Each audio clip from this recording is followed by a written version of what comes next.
முடிச்சதும் +2, அதுக்கப்புறம் ஏதாவது ஒரு டிகிரி, அதுவும் முடிச்சிட்டா அடுத்து MBA படிக்கணும். இப்படித்தான் நாம யோசிப்போம்.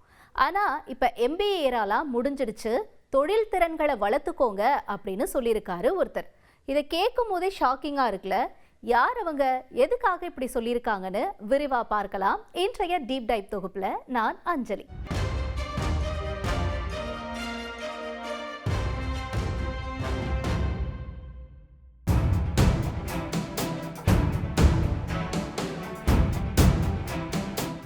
இந்தியாவில் வருஷத்துக்கு 2 லட்சத்திலிருந்து 2,50,000 மாணவர்கள் வரைக்கும் MBA படிப்பு முடிச்சுட்டு வெளியேறாங்க. அகில இந்திய தொழில்நுட்ப கல்விக்குழுவினுடைய தரவுகளின் அடிப்படையில் நம்ம பார்த்தோம்னா, இந்தியாவில் ஆயிரக்கணக்கான அங்கீகரிக்கப்பட்ட மேலாண்மை கல்வி நிறுவனங்கள் இருக்கு. இதுல 10% 20% பேருக்கு மட்டும்தான் கார்ப்பரேட் நிறுவனங்களுக்கு தேவையான தகுதிகள் இருக்கிறதா பல ஆய்வுகள் சொல்லுது.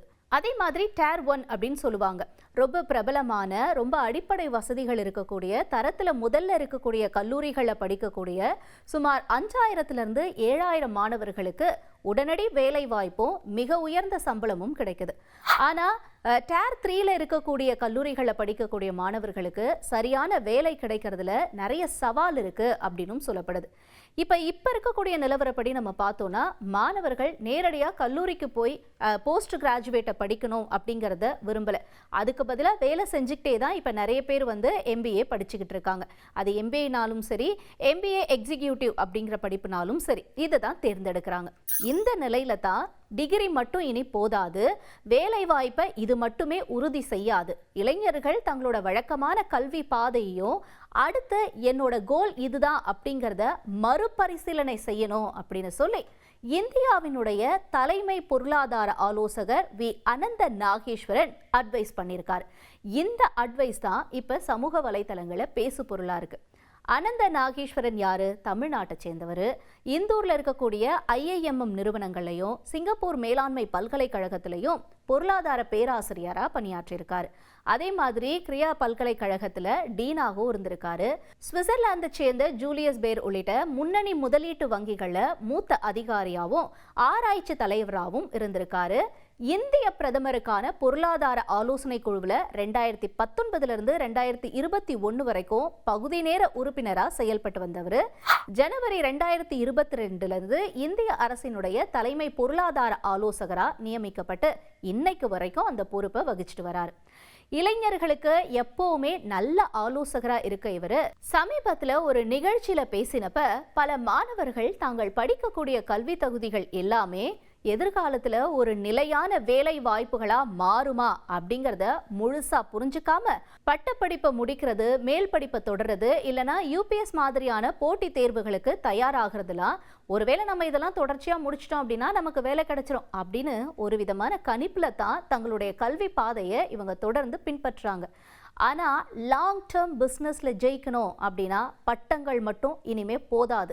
கல்வி மற்றும் வேலை வாய்ப்பு பற்றின வழக்கமா இருக்கக்கூடிய கருத்துக்களையும் அட்வைஸையும் மறுபரிசீலனை செய்யணும் அப்படின்னு எச்சரிக்கையும் கொடுத்திருக்காரு. அதற்கு காரணம் என்ன அப்படின்னா, வேலையில மாறி வரும் தன்மை, தொழில்நுட்ப முன்னேற்றங்கள், அதே மாதிரி நடைமுறை திறன்கள், மனித ஆற்றல்கள், இது எல்லாமே குறைவு.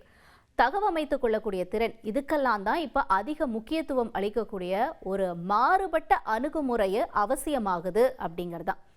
அதாவது AI பயன்பாடு இருக்கு இல்லையா, அது அதிகமாகுது, மனித தேவை குறையுது அப்படிங்கிறத சிம்பிளா சொல்றாரு. வரலாற்று ரீதியா பார்த்தோம்னா, இந்தியா தொழிற்கல்வியையும் தொழில்களையும் அதன் திறன் சார்ந்த தொழில்களையும் புறக்கணிச்சுட்டு கல்வி தகுதிகளுக்கு அதிக மதிப்பளிச்சுட்டு வந்திருக்கு. ஆனா இதே சுவிட்சர்லாந்து, ஜெர்மனி, ஜப்பான், தென்கொரியா, சீனா இந்த மாதிரியான நாடுகள்லாம் பார்த்தோம்னா, நடைமுறை திறன்கள் தேவைப்படக்கூடிய தொழில்களுக்கு தான் பாரம்பரியமாவே அவங்க அதிக முக்கியத்துவம் கொடுக்கறாங்க. உலகமயமாக்கல், மென்பொருள், கணினி அறிவியல், அப்புறம் MBA கல்விக்கு ஒரு குறிப்பிட்ட சாதகத்தை இதுக்கு முன்னாடி வரைக்கும் கொடுத்துச்சு. ஆனா அந்த சகாப்தம் முடிஞ்சிருச்சு, அதாவது MBA ஏரா முடிஞ்சிருச்சு. வழக்கமான தொழில்முறை பட்டங்களை மட்டுமே நாம சார்ந்திருக்கிறதுக்கு பதிலா தொழில்நுட்பம், தொழில்துறைகளை மாற்றி அமைக்கக்கூடிய மதிப்பு மிக்கதா நிலைத்திருக்கக்கூடிய திறன்களை வளர்த்துக்கிறோம் அப்படின்னா அதுல இளைஞர்கள் இன்னும் கொஞ்சம் கவனம் செலுத்தணும், அது இன்னும் கொஞ்சம் பெட்டரா இருக்கும் அப்படிங்கிற ஆப்ஷனையும் அவர் சொல்றார். அதுலயும் குறிப்பா வெல்டிங், பிளம்பிங்கு, தச்சு வேலை, அப்புறம் மின்சார வேலை, இந்த மாதிரியான தொழில்களில் இளைஞர்கள் கற்றுக்க ஆரம்பிக்கணும். இந்த வேலைகளை படித்த இளைஞர்கள் செஞ்சால் அது ரொம்ப குறைவாக மதிப்பிடுற ஒரு வழக்கம் நம்ம மக்களுக்கு இருக்கு.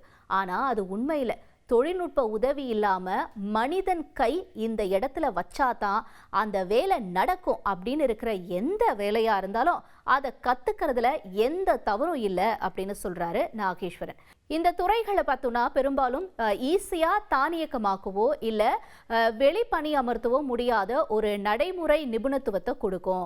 ஏஐ பயன்பாடு, அதனுடைய விரிவாக்கம், அப்புறம் தானியக்கம், இது எல்லாமே பல்வேறு துறைகளில் வேலை வாய்ப்பை எவ்வாறு மாற்றி அமைக்குது அப்படின்ற விவாதங்கள் உலக அளவில் நடந்துட்டு வர இந்த நிலையில நாகேஸ்வரன் அவர்களுடைய கருத்து ரொம்ப முக்கியத்துவம் வாய்ந்ததா பார்க்கப்படுது. அதே நேரத்தில் நிறைய விவாதங்களையும் கிளப்பியிருக்கு. சிம்பிளா சொல்லணும்னா தொழில்நுட்ப திறன்களோட மனிதனை நேரடியா இணைக்கக்கூடிய தொழில்களுக்கு எதிர்கால வாய்ப்புகள் இன்னும் சாதகமா அமையும். ஒரு சமையல்காரர் ஒரு உணவை நேரடியா சமைக்கிறதுக்கும் ஒரு மிஷின் அதே உணவை சமைக்கிறதுக்கும் நிறைய சுவை ரீதியாகவும் உணர்வு ரீதியாகவும் வித்தியாசம் இருக்கு.